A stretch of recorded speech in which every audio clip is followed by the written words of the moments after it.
So, ito yung left side mga kapatids. Ayan. And then, ito ang right side.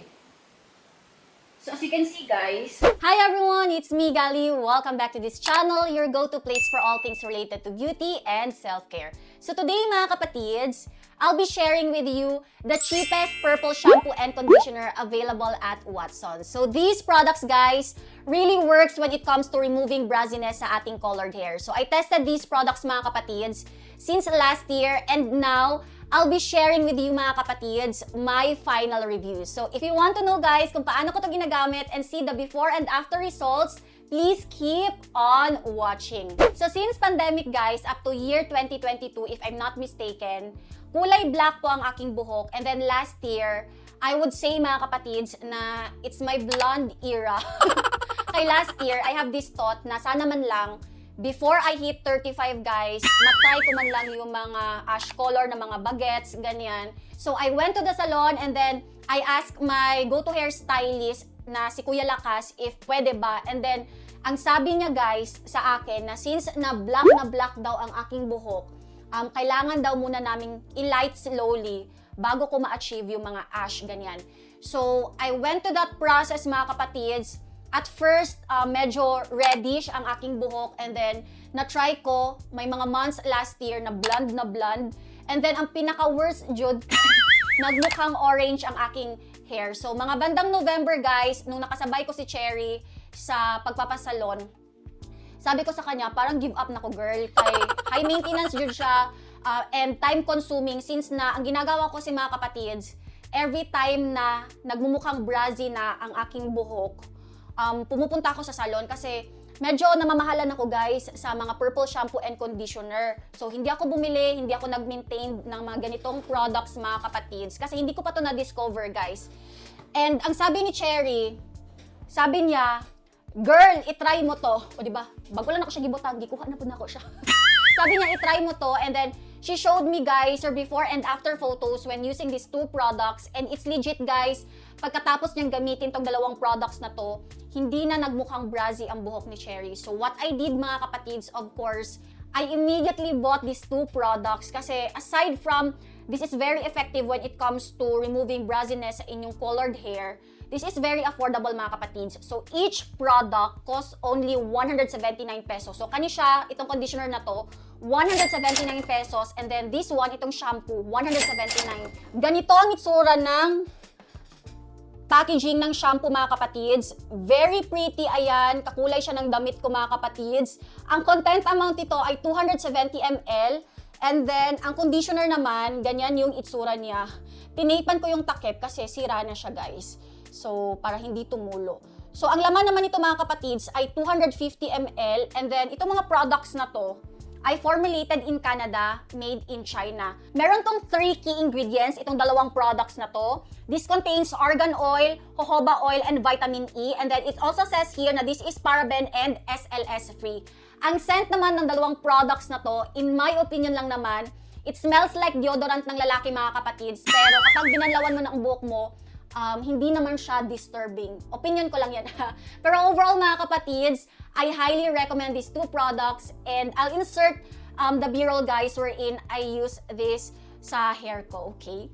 hi mga kapatids! Good afternoon! So today is Sunday guys and kagagaling ko lang po ng ospital kaya andito po ako sa banyo kasi maliligo ako mga kapatids before magpahinga. And I think this is the perfect time na ipakita ko sa inyo kung paano ko ito ginagamit, itong purple shampoo and conditioner ng Lux Organics.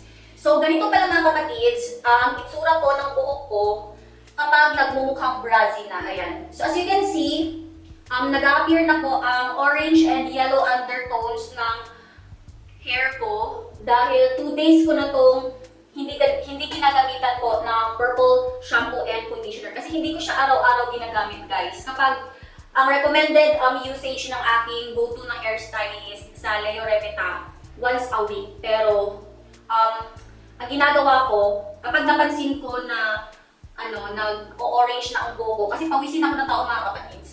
Ayan, nag-purple shampoo ako. So most of the time guys, mga after 3 days, ganyan, ako gumagamit ng purple shampoo and conditioner. So ito yung before guys ha. Ayan. Paki-screenshot na lang. Sure. So ayan.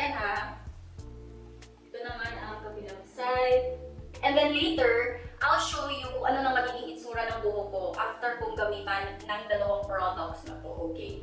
So, ita-transfer ko lang ang camera dito banda kasi andito po yung shower namin. So, ito yung shampoo guys ha. And ang nilalagay ko sa buhok ko, mga 3 pumps.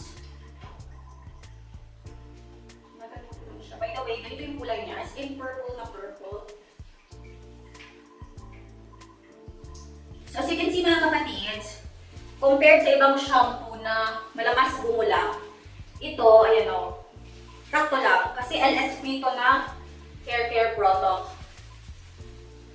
And, based dito sa instruction, I'll leave this mga 2 to 3 minutes. Hindi, 3 to 5 minutes before rinsing ang instruction dito. Okay, so let's follow that.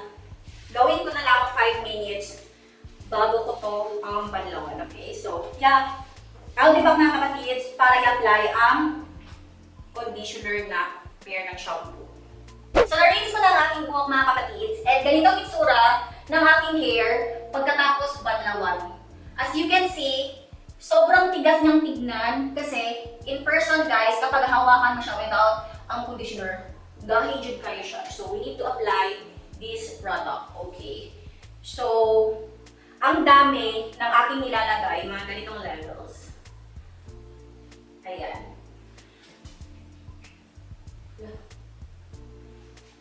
And then, ang ginagawa ko, pinapakiramdaman ko mga kapatids kung malambot na ba siya.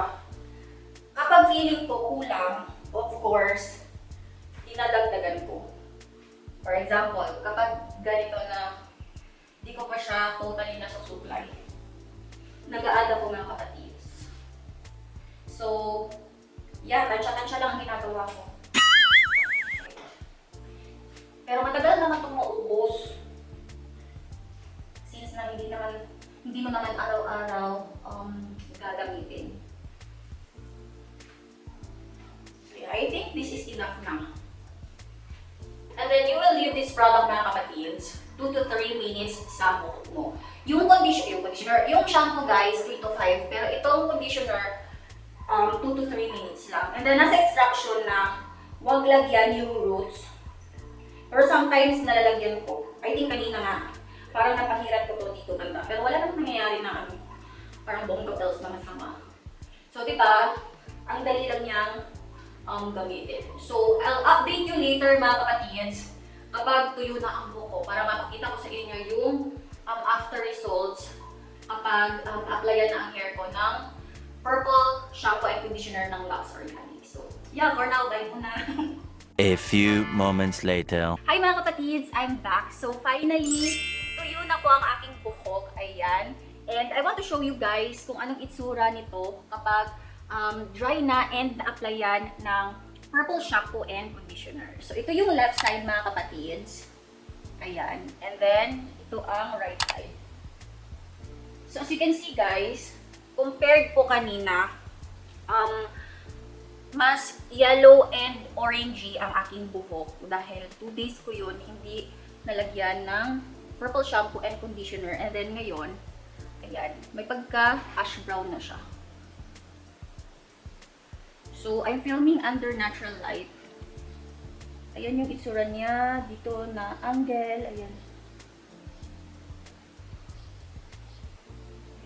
So I hope mga kapatids, itong product review natin for today ay makatulong po sa inyong purchase decision kung bibili nyo ba tong Lux Organics na shampoo and conditioner. And if you like this video guys, please don't forget to give this a thumbs up. Share this video guys sa inyong mga family and friends. And kung hindi ka pa nakapag-subscribe, mag-subscribe ka na. Thank you for watching this video and I'll see you on the next one. Bye!